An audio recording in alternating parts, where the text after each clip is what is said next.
Hello, everyone. My name is Olga Szwed, and I am hosting a special guest today that I would love to introduce you. Volya Dzemka, welcome. Thank you for being here with us today. Hi, Olga. Hi, very excited to see you again. Absolutely.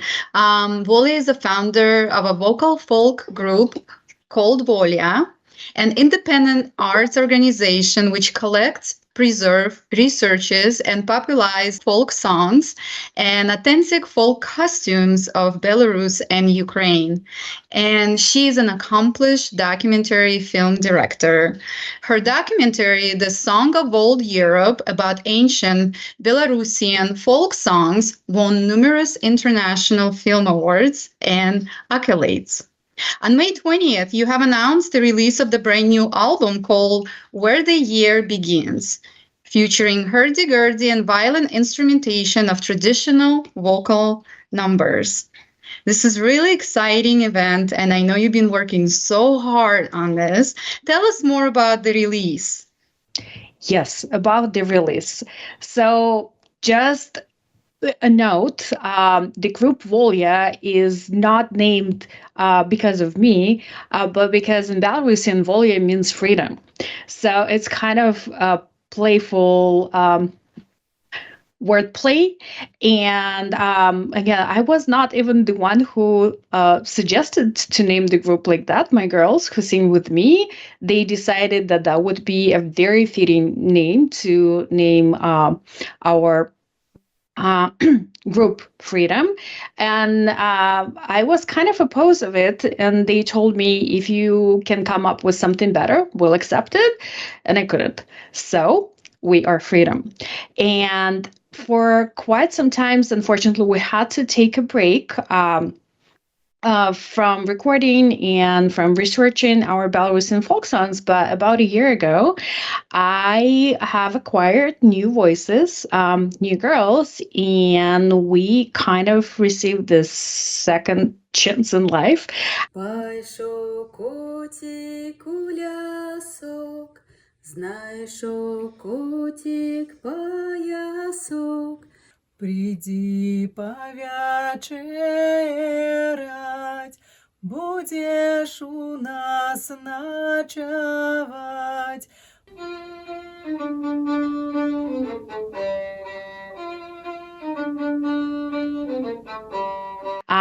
We did work hard for the whole entire year, and we did learn and record a new album. As Olga said, it will be released on May 20th.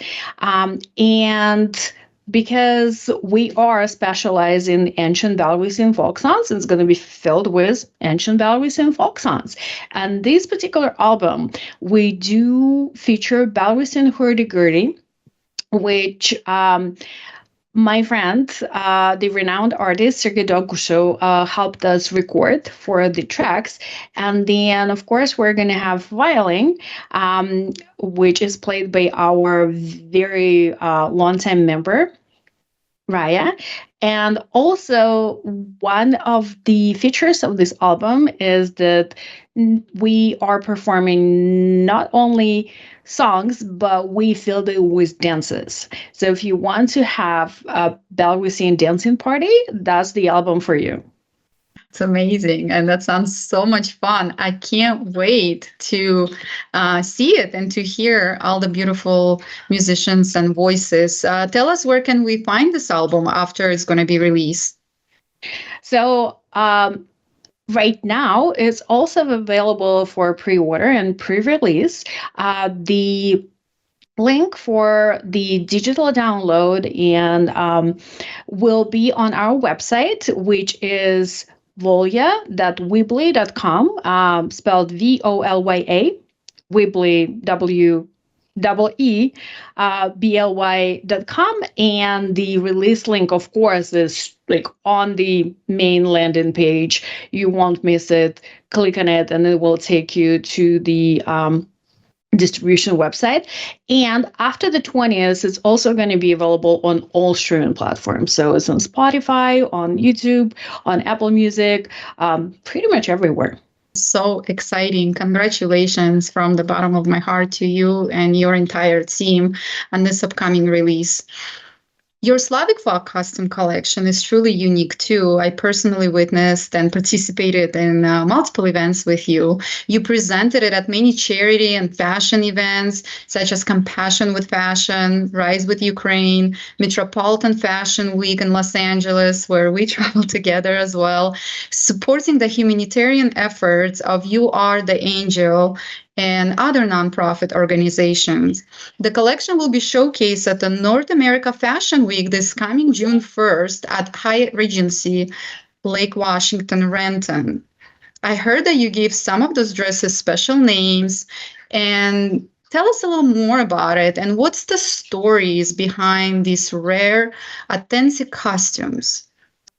So for the costumes, I did not start my collection on purpose. That was kind of a spin-off from our musical endeavors, because I really wanted to showcase not only the songs, but also the textile, because it's very intrigued.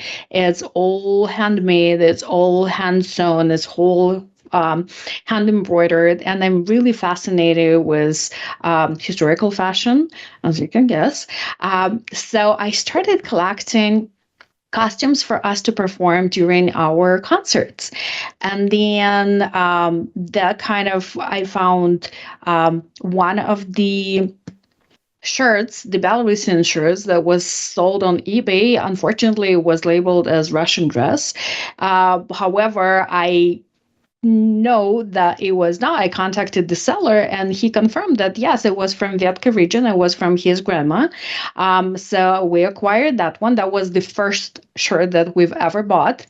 And then it kind of started from there. I could not go past those just absolutely fascinating fashion pieces. And then unfortunately, when the war started with Ukraine, I really, really, really wanted to help. And by then, because sometimes I would acquire Belarusian costumes from the borderline regions of Ukraine and Belarus, I, at that point, had two full costumes, one Kyiv costume and one Chernihiv costume that were just stored on the back of my wardrobe. And then I saw the Compassion with Fashion. They did the charity event on the Vyshyvanka Day, and I contacted them and told them, hey, girls, I do have really cool, not just modern Vyshyvankas, but pieces that come from late 19th century, early 20th century, and then they're the real deal. And after that, I talked to my girls and I kind of relocated part of the funding that we receive for our cultural research towards collecting Ukrainian costumes. And again, because I was collecting and researching Belarusian costumes, it was really easy transition into starting doing the research with Ukrainian costumes. By now, I think we have about, I would say, 35 full Ukrainian costumes, starting from the headdresses, which are sometimes very beautiful flowery headdresses, and all the way down to the shoes, because, you know, like, devil is in the details. I do not name the costumes. We do, but we do name them after the region they come from. So let's say if the particular pieces are coming from the Kyiv region, that costume is going to be called Kyiv costume. And if it's red, then it's going to be called Kyiv red. Just so I know what it is and how it's going to be shown in the runway, or how is it going to be shown in the exhibition. Going back to names, we do name our mannequin, and her name is Marusia. Don't even ask.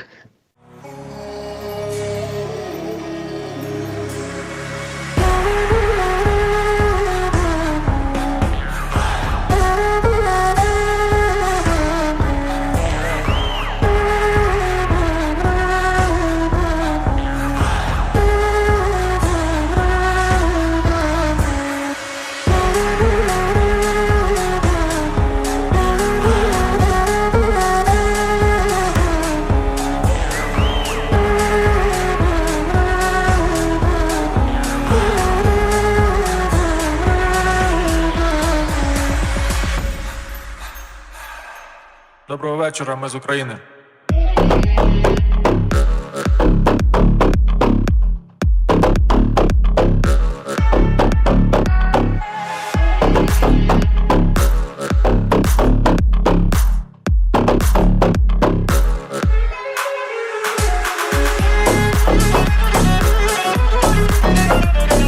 That's incredible. And you know, Olga, your costumes are so spectacular. The collection is so impressive, very large. There's so much history, like some of the costumes, right, like hundreds plus years old. You have to have a special handling, very delicate. I witnessed how you were dressing your models on the runway behind the stage with you, that it takes so much time because they have a lot of pieces.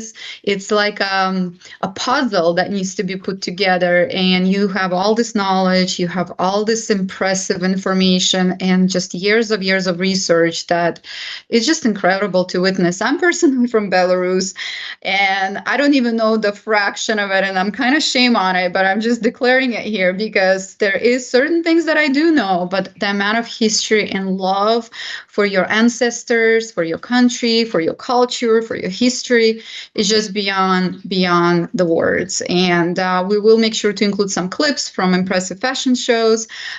Your collection was absolutely stunning. You rocked the runway. People were blown away by your work and years of collecting them. So I just want to applause for you and just tell you that I am so proud of knowing you, working with you, and contributing to the community fundraising funds for the nonprofit together. It's my honor, and it's been really great to work with you together. Thank you, Olichka. Yeah. So for the songs of old Europe, let's kind of switch the gears here, because Ancient Belarusian Folk Songs, your documentary that was premiered in April of 2016, and I was there as well, witnessing it and watching it. It's a very impressive documentary. What inspired you to produce and direct this film? And just share with us some insights behind the production. So my documentary, The Songs of Old Europe, Ancient Belarusian Folk Songs, because again, I fell in love with Belarusian folk songs when I was quite young, and they really stand alone, kind of by themselves, because they are considered to be the oldest unaltered folk songs on the territory of the whole entire Europe. Back there, the older than us are only African chants. So. And this is just fascinating. The songs are so old, they are really unusual to the modern listeners, to the modern ear. And this is actually what draws me to them. And some of the same musical lovers, we don't have the super huge audience for that, because again, they're unusual. The technique is unusual. The rhythm is not constant. Sometimes it changes. So for quite a few years, for quite some time, I was thinking, how can I share my knowledge and my passion and tell the whole entire world about such unique songs?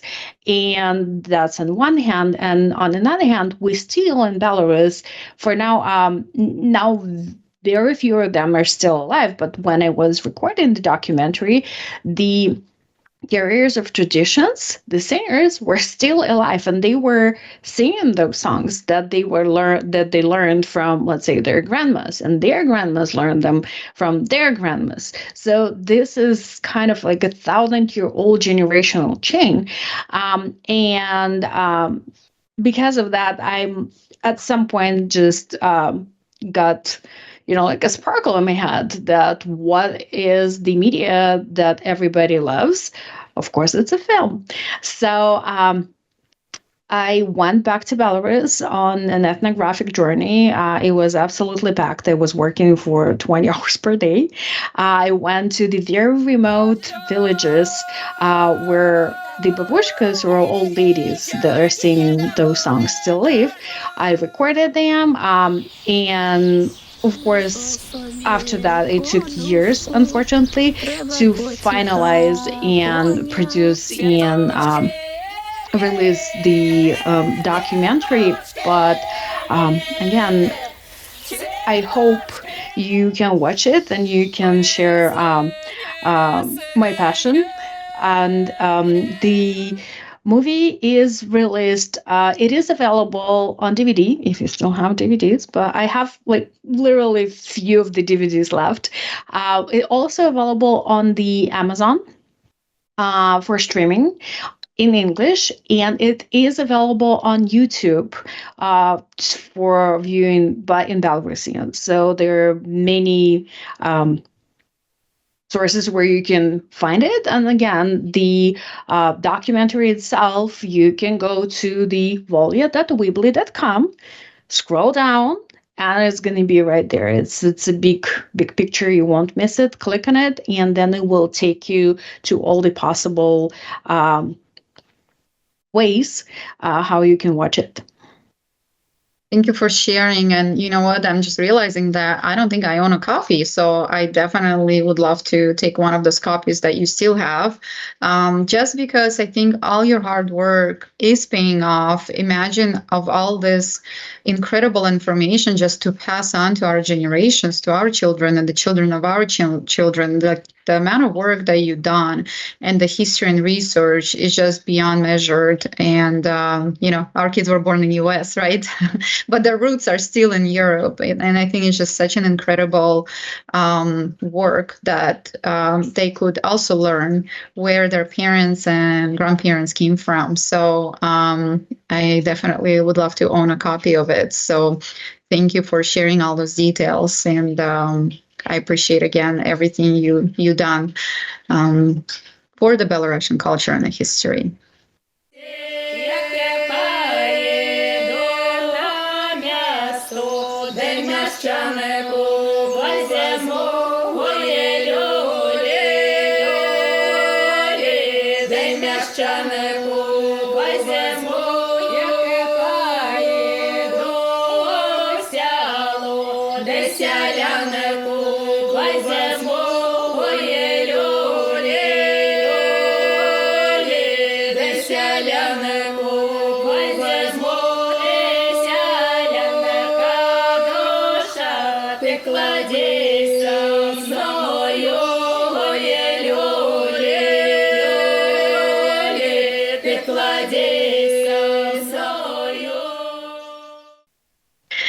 Well, another super exciting announcement on May 23rd, right, Volya?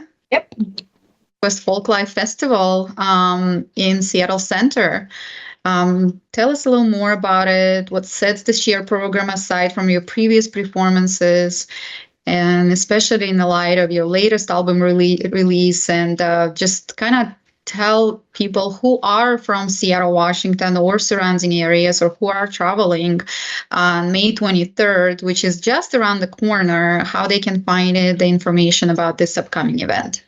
So Northwest Folklife Festival will love this one because it's local. It's huge. It's one of the largest folk festivals in the United States. I think a couple of years ago, it was around 300,000 people go through it. It lasts 4 days, and we are one of the opening acts. We do perform on Friday. That's going to be May 23rd. Our entire program is going to be consisted of the songs from the newest release. So absolutely new songs that you have not heard yet.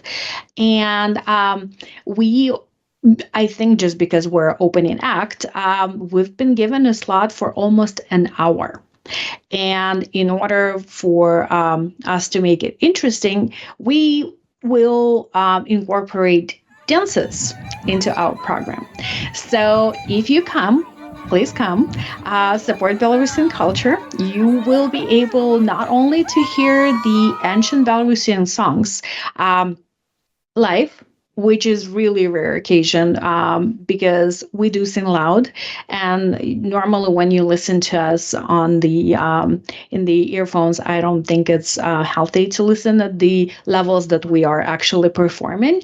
But we're also pulling together the Belarusian community. They're all right now learning dances too. to help us during our performance. So it would be quite happening at the Folklife Festival. So it's going to be a Belarusian flash mob. Yeah, Belarusian flash mob. Like we are giving out Belarusian costumes, the spare ones that I have, and by now I'm kind of pushing everybody to own a Belarusian costume, because that's my actually my dream, that every Belarusian girl. With the guys it's much easier. You got a Belarusian short, you're set. With girls, oh my goodness, it's just so many elements to the proper Belarusian costume, but at least a shirt, so everybody owns it. And then because I've been asked, why do you collect or why you're so invested into folk fashion, and my answer is just because these pieces, they literally come from the land. They were sewn, they come from the linen that was sewn into that land, into there. It was grown there. It was collected by the Belarusian women or Ukrainian women. It was created, it's kind of grew out of that particular region or that particular village. And very original. yes, and again, the embroidery of each particular village, it differs. So you can pretty much wear your identity on you.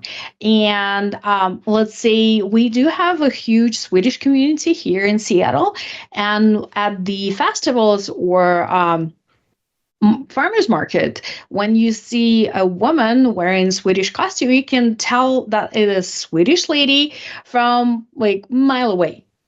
And that's what I would like Belarusians to do also, that everybody can see a mile away that we're Belarusians. And that's what I hope is going to happen on the May 23rd. Made me want to own a Belarusian costume. I know, right? Thank you for all your excitement and enthusiasm and the love for your country, the love for your culture. And you keep spreading it, and it unfolds 10 times and comes back to you with a lot of rewarding events like that. And look at you, you're like just back to back, fully scheduled, fully booked. I'm very proud of you, and it was an honor to interview you today. Thank you for your time. Thank you for showing up today and sharing your love and passion for Belarusian culture. Thank you, Olga.